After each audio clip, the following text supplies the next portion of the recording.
Welcome to a special edition of the Red Sea Corridor. I am your digital anchor, bringing you AI empowered geopolitical analysis. Today, we are opening a new file on the most destabilizing force currently operating in the Horn of Africa.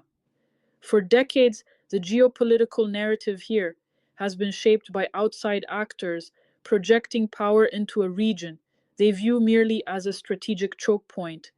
Today, we are focusing squarely on Egypt. Just yesterday, on May 16th, an Egyptian delegation finalized a memorandum of understanding with Eritrea for maritime transport cooperation in Asmara. On paper, these diplomatic handshakes are framed as regional cooperation to secure the Red Sea. In reality, it is the latest maneuver in a desperate, deeply cynical strategy by Cairo to encircle and contain Ethiopia. To understand the hypocrisy of Egypt's current posture, we have to look back. If you read Ethiopia's 2002 foreign affairs and national security policy, the doctrine is clear. It is fundamentally a domestic first strategy focused on internal poverty eradication and economic development. Regarding its neighbors, and specifically the Nile Basin, the 2002 policy explicitly outlines a non-hostile cooperative approach.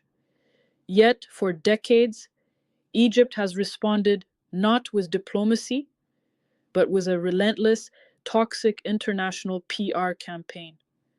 Cairo has spent years portraying Ethiopia's inherent right to develop as an existential threat, rather than engaging in equitable water sharing.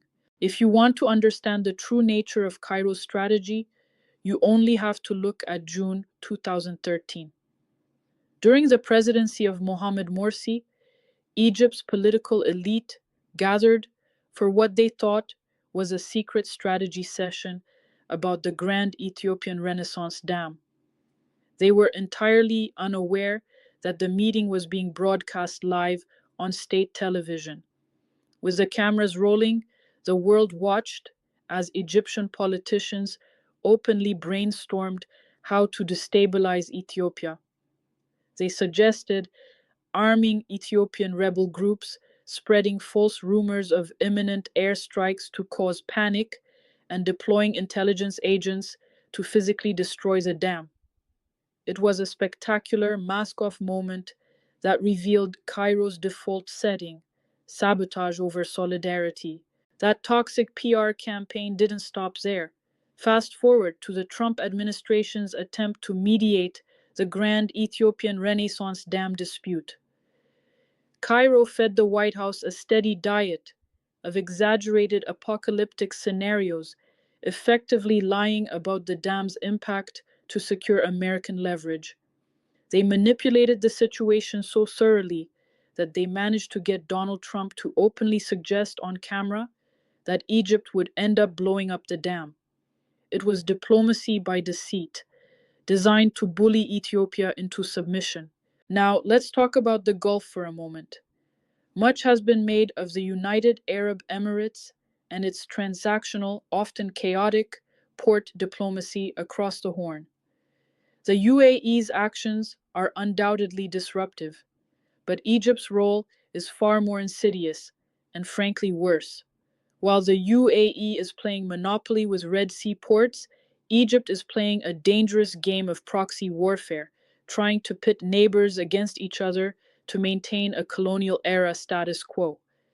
Egypt plays both sides of the fence with breathtaking audacity. Earlier this month, on May 7th, President Sisi was in Abu Dhabi. What was he doing? Inspecting an Egyptian Air Force fighter jet unit actively serving in the UAE. Cairo is quite literally leasing its military capabilities to Gulf powers, facilitating the very same Gulf interference in the region that it publicly claims to be wary of.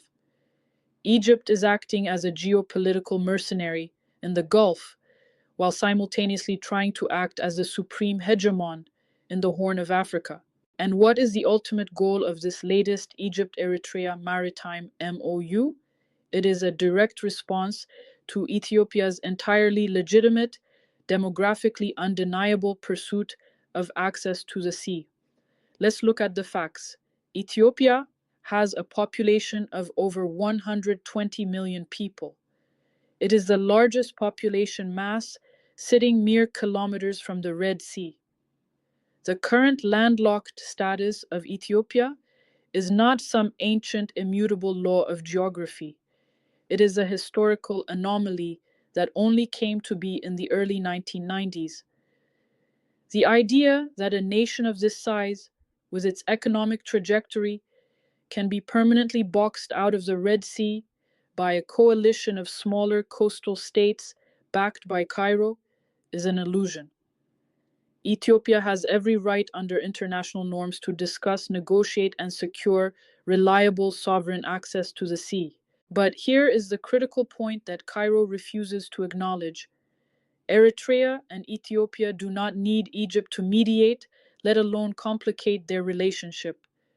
Left to their own devices, Asmara and Addis Ababa are fully capable of resolving their bilateral issues at the negotiating table. A win-win arrangement is entirely possible, one that trades economic integration, infrastructure development, and mutual security for maritime access. And if the region needs a constructive external weight, look across the water to Saudi Arabia. Unlike Egypt, which seeks to exploit divisions for its own leverage, Riyadh has a profound vested interest in absolute stability along the Red Sea coast. Through massive Vision 2030 projects like NEOM and its extensive tourism investments, the last thing Saudi Arabia wants is an active conflict or a proxy war disrupting the vital maritime trade lane on its doorstep. As a powerful, stabilizing regional influencer, Saudi Arabia can help facilitate a pragmatic, peaceful dialogue between Ethiopia and Eritrea, proving that constructive diplomacy can easily sideline Egypt's zero-sum calculations. Egypt's strategy is obsolete. You cannot contain a population of 120 million people through backroom MOUs and proxy posturing. The Horn of Africa is not Egypt's backyard, and the Red Sea is not an Arab lake. It is an African corridor. Until Cairo abandons its zero-sum game and its outdated desire for absolute hegemony over the Nile and the Red Sea, they will remain the primary architects of instability in the region. Thank you for joining me for this edition of the Red Sea Corridor. This AI-empowered geopolitical analysis was brought to you under the sole editorial direction of Tsede McBeeb for TsedAI News. If you found this analysis helpful, make sure to like, subscribe, and share. Let us know your thoughts on the latest Egypt-Eritrea Maritime MOU and Saudi Arabia's potential role in the comments below. I'll see you next time.